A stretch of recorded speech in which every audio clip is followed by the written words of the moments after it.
যাদের মধ্যে লোভ থাকবে না ক্ষমতার, সেই ছাত্রদের মধ্যে যখন দেখি ক্ষমতা হলো তখন মনে কষ্ট হলো। আমরা আগে জানতাম বিপ্লব নাকি তার সন্তানদের খেয়ে থাকে, এখন দেখি উল্টা, সন্তানরাই দেখি বিপ্লব খেয়ে ফেলার অবস্থায়। আমি একজন স্বামীর ছাত্ররা,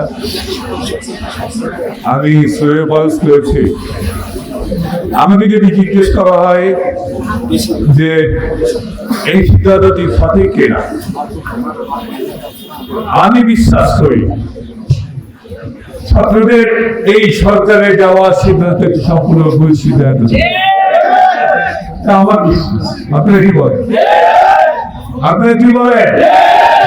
আমরা সবসময় দেখতে চাই দেশে একটা গোষ্ঠী থাক, ছাত্ররা থাক, যাদের মধ্যে তারা থাকবে নির্ল, যাদের মধ্যে লোভ থাকবে না ক্ষমতার, এরকম একটি গোষ্ঠী থাক। সেই ছাত্রদের মধ্যে যখন দেখি ক্ষমতা হলো তখন মনে কষ্ট হলো।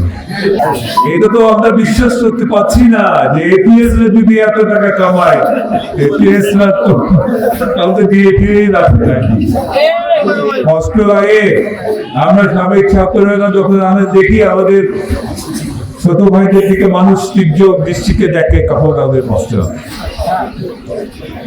এটি সম্পূর্ণ ভুল সিদ্ধান্ত। কারা করিয়েছে, কেন করিয়েছে জানি না। এই ছাত্রদের যারা ক্ষমতার লোভে জড়িয়ে ফেলেছে, তারা দেশের অনেক বড় একটা ক্ষতি করে দিয়েছে। আমরা আগে জানতাম বিপ্লব নাকি তার সন্তানদের খেয়ে থাকে, এখন দেখি উল্টা, সন্তানরাই দেখি বিপ্লব খেয়ে ফেলার অবস্থায়।